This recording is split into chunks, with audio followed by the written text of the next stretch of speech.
Leaving your horses and the south gate tower behind, you enter a wide avenue flanked by workshops and houses, all built of red stone or rock sheeted in red plaster.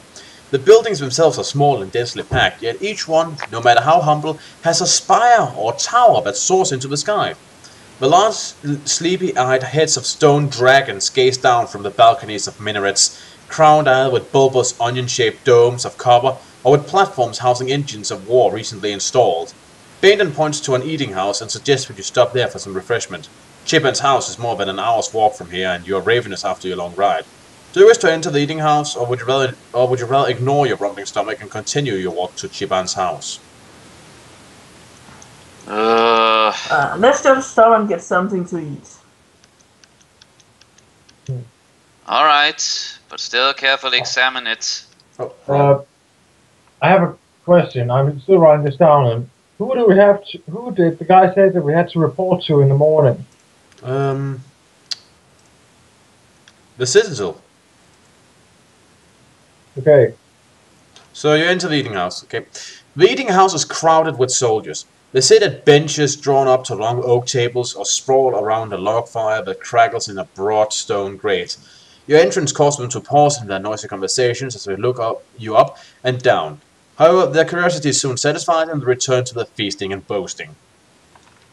"This way, gentlemen," beckons the owner, and leads you through the crowd to a table in the corner of the high-ceilinged room. Bainton hands him a clutch of silver loon, and the jolly red-cheeked man waddles away to fetch your food and ale. The soldiers are dressed in a variety of uniforms, many of which you recognize to be the tunics of mercenary regiments from the Stormlands. Two of these soldiers of fortune share your table. They talk in hushed tones and cast nervous glances at another group of men sitting near the fire. Do you wish to talk to these soldiers, or to just shut up and wait for food? Maybe it is worth helping out. Let's just talk to them. Yeah.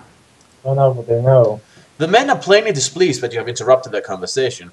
One of them, a sallow-faced knave with dark eyes and curly black hair, snatches a jug from the table and takes a long swig. He slams it down and turns to his friend. "Did you know?" he says, red wine squirting through his rotted teeth. "My brother Gain was killed in Ragaddon last year. He was stabbed in the back by a lousy Northlander." Slowly he turns his head and stares coldly into your eye.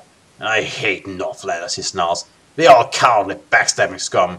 You notice his hand leave the jug and slip below the table. Do you wish to tell him you are sorry to hear what happened to his brother, to prepare for combat in case he attacks you, or to just leave the place? Maybe we should offer him some condolences.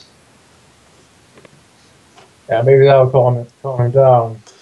"Save your sympathy," he sneers, "cause you're about to meet him face to face!" Suddenly he lunges forward, a curved dagger gleaming in his hand. He flicks his wrist and the razor-sharp blade whips through an arc towards your throat. Do you wish to use Hunt Mastery? Yes. Yeah. Your Kai Mastery alerts you to the attack and you resist it with breathtaking speed. In one swift movement you unsheath your weapon and lash out at your attacker, shearing off his arm at the elbow. Arm and dagger fall to the table and the soldier collapses screaming to the floor. Shocked by what he has seen, his comrade kicks back his bench and retreats from the table. However, the drunken crowd goad him to retaliate and their gibes sting him into action. He pulls his blade free of its scabbard and leaps forward to attack. You're now fighting the drunken mercenary. If you wish to evade combat, you just tell me when you want to run. How I about hate- now? Right. Do you wish to run from combat? Well, what say you, Givenir? I really see no reason to fight this guy. He's just drunk off his ass. Leave him alone. Well, that's true for running. Give me a roll the die. 8. Right, you managed to escape unharmed.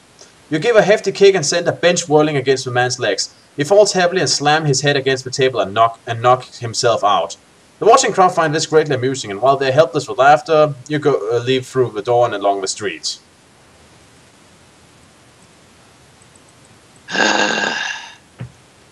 I hate those people who just wants to fight, even if they are being, well...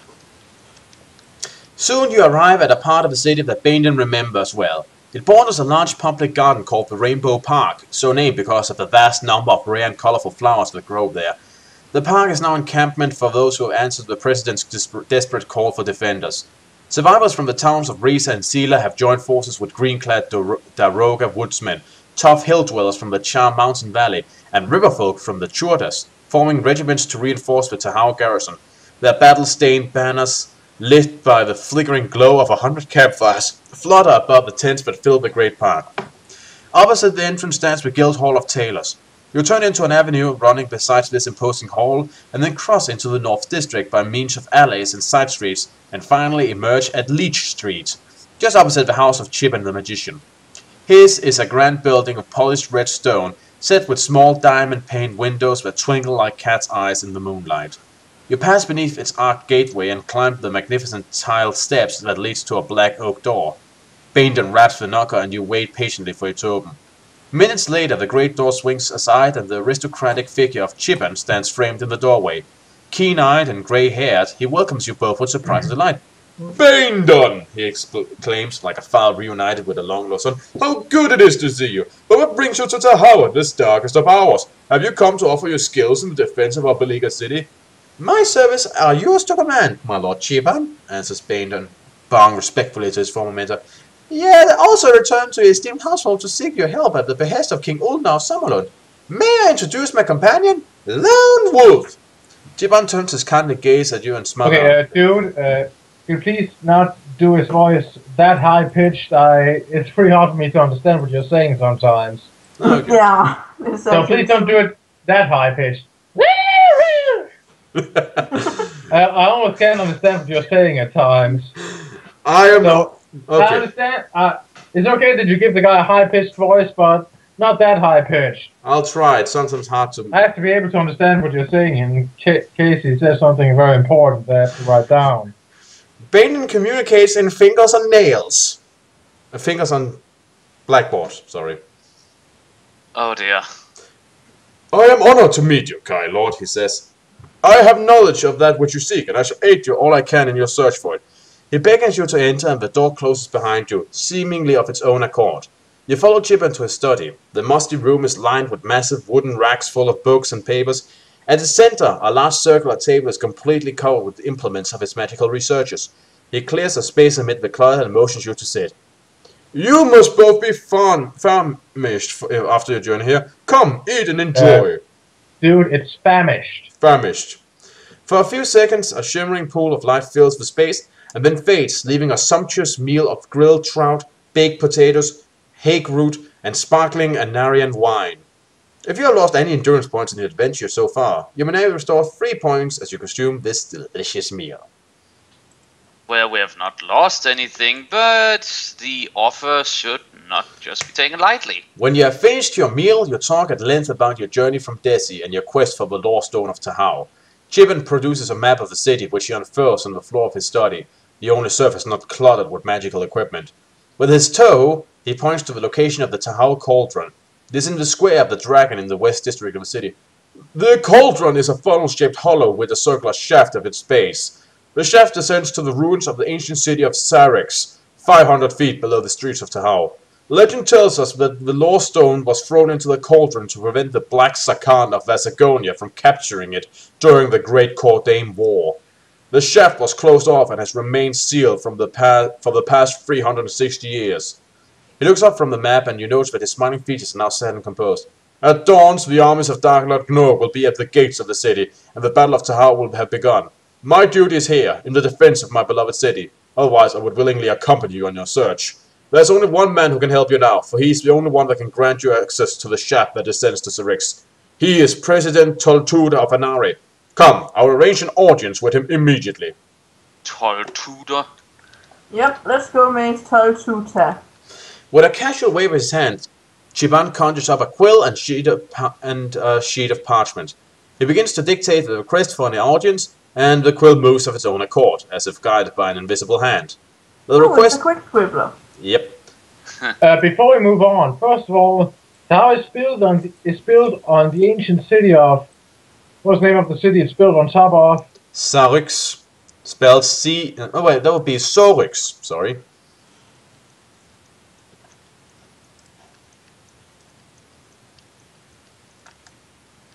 Okay, and when was the Lawstone last seen? 6,000, 5,000, 6,000?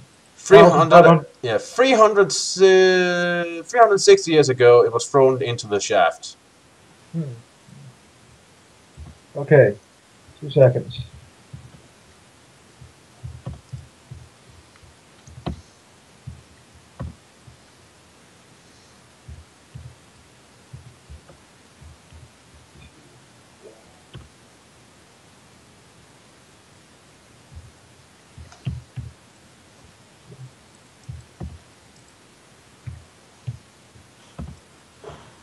$360 years ago. Yeah, continue. Good. The request, once completed, is then dispatched by messenger to the Anarium, the House of the Senate, where members of the governing council have gathered for an emergency assembly called for by the president himself. Within the hour, the messenger returns with a scroll bearing the presidential seal. He has agreed to hear your plea, Lone Wolf, says the aged magician, his blue eyes scanning the official reply. Baden congratulates you and you feel your spirit rise, but Chibin seems a little disappointed. I was expecting a private audience, he says, but in view of the current situation, I suppose it is the best we can hope for. You must appear before the Senate this evening and state your reason for wishing to enter the Tahao Cauldron.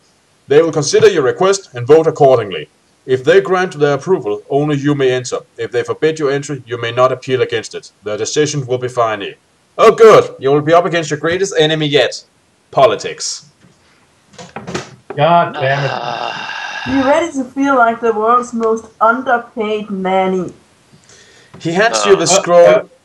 Again, before we move on, what was the name of the guy that they were trying to hide the Lawstone from? The Black Sakhan. The ruler of Macedonia at the time. He hands you the scroll and arranges for his personal coach to take you to the Anarium. As you climb into the passenger seat, he and Bainton wish you good luck. I shall pray for your success, says Jivan, and I shall pray that we are still alive to see your triumphant return, old friend. Oh, sorry. And I shall pray that we are still alive to see your triumphant return, old friend, says Bainton as you exchange a farewell wave. The great flagstone present at the entrance to the Anarium is packed with hundreds of people. Senate officials, soldiers, and citizens crowd the steps that give access to the grand foyer and outer chambers of the hall. You notice that the side entrance is being used exclusively by army scouts who arrive with dispatches and leave with orders for the lookout hidden in the surrounding hills. You take a calculated gamble and order the carriage driver to draw up at the side entrance. This bold move pays off. Upon seeing your presidential scroll, not only do the guards allow you into the Anarium, but you are escorted to the appellants gallery inside the assembly hall itself. And we have a picture of that place.